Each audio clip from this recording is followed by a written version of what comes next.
올해 강원도 내 4년제 대학들의 수시 모집 경쟁률이 잇따라 하락한 것으로 조사됐습니다. 문제는 이런 현상이 일시적인 문제가 아닐 수 있다는 분석이 지배적이라는 것입니다. 보도에 김서영 기자입니다. 강원도 유일의 교육대학교인 춘천교육대학교. 가장 많은 인원을 선발하는 교직적 인성 인재 전형의 지난해 1학기 수시 모집 경쟁률은 14.6대 1에 달했습니다. 하지만 2021학년도 1학기 수시 모집 결과 경쟁률은 8.75대 1로 대폭 하락했습니다. 해가 갈수록 교대 경쟁률은 내림세를 거듭하고 있습니다. 전형을 진행을 하는데 학생들이 숫자뿐만 아니라 실제로 많이 줄었다는 것을 느끼고 있습니다. 초등학교 현장에 가더라도 정말 학생들이 없습니다. 강원도 내 다른 4년제 대학들도 사정은 크게 다르지 않습니다. 1학기 수시 모집 결과 강원대는 지난해 5.62대 1에서 올해는 5.39대 1로 경쟁률이 낮아졌고 한림대도 지난해 4.5대 1에서 올해 4.38대 1로 떨어졌습니다.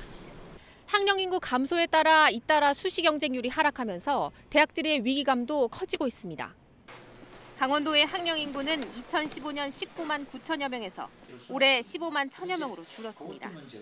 불과 5년 만에 4분의 1 넘게 감소한 겁니다. 그 학사구조 개편을 해야 된다는 생각을 하고 있고 강원도 단일 거점 국립대 체제를 마련하기 위해서 저희가 열심히 뛰어다니고 있는 상황이고요. 하지만 출산율 저하로 인해 인구 자체가 줄어드는 상황에서 대학만 나서서는 해결책을 찾기 어렵다는 회의론도 나옵니다. 여기에 코로나19로 인해 대학들의 해외 유학생 유치도 쉽지 않을 것이라는 우울한 전망까지 나오고 있습니다. KBS 뉴스 임서영입니다. 학령 인구가 줄면서 대학들도 위기감이 커지고 있다는 보도 들어봤는데요. 임서영 취재기자와 함께 조금 더 자세한 내용을 알아보겠습니다. 네, 임서영 기자, 학령 인구가 줄면서 사회적 전반에 거쳐서 영향이 지금 크게 나타나고 있는 상황인데 지금 얼마나 심각한 상황으로 봐야 되겠습니까? 네, 정부가 인구 추계를 낼 때 쓰는 집계 가운데 합계 출산율이라는 게 있습니다. 네. 이 가임기 여성이 평생 낳을 수 있는 자녀의 숫자인데요. 쉽게 말해서 우리나라 여성 한 명이 아이를 몇 명이나 낳느냐는 겁니다. 이 통계청이 발표한 지난해 합계 출산율은 0.918명입니다. 네. 올해 2분기를 기준으로는 0.84명까지 떨어졌는데요. 그러니까 여성 한 명이 평생 낳는 자녀가 한 명도 채 안 된다는 겁니다.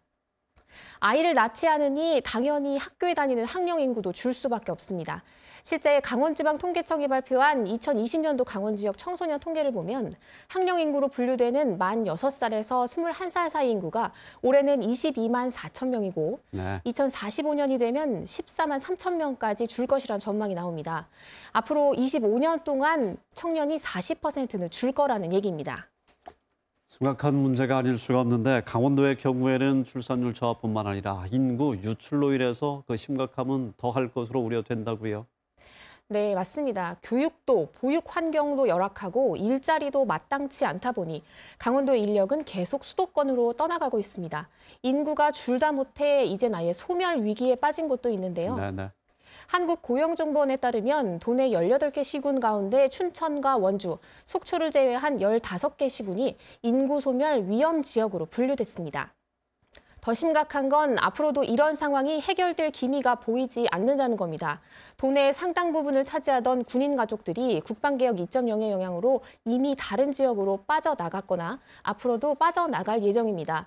실제로 최근 5년간 강원도를 빠져나간 만 20살에서 39살 사이의 청년층 인구가 2만 5천 명에 달합니다. 어른도 어린이도 모두 강원도를 떠나가고 있다는 얘기입니다. 네, 말씀대로 지역 소멸을 우려해야 할 단계에 지금 놓였습니다. 자, 중앙정부 차원의 대책이 필요할 텐데요. 지금 어떤 준비가 이루어지고 있습니까?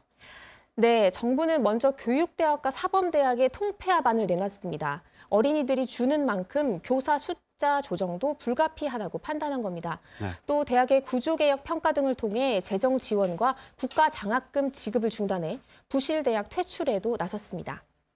대학들도 저마다 자구책 마련에 고심하고 있는데요. 강원대의 경우는 강릉 원주대와 함께 본격적인 통합 논의에 나섰고 도내 단일 거점 국립대로의 개편을 추진 중입니다.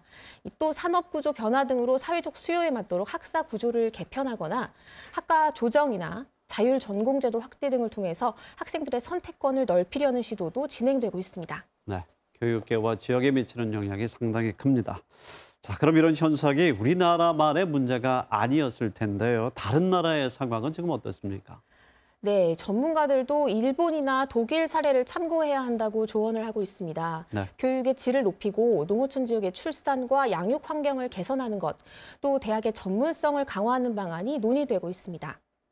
특히 개별 주체들의 이런 파편화된 노력보다는 교육과 행정, 경제까지 지역사회 전체가 힘을 합쳐서 체계적인 대책을 마련하는 게 무엇보다 절실하다는 지적에도 귀를 기울여야 할 필요가 있습니다. 하지만 아직까지 강원도에서는 이런 대책을 찾아보기 힘들다는 게 문제입니다. 네. 인구는 주는데 공무원과 교사 수만 계속 늘리겠다고 하고 있습니다. 또 경쟁력 있는 기업의 유치도 이런 기업을 만드는 일도 이렇다 할 성과를 내지 못하고 있습니다. 여러 가지 측면에 있어서 새로운 시대가 지금 다가오고 있습니다. 네, 취재 임서영 기자 수고 많았습니다.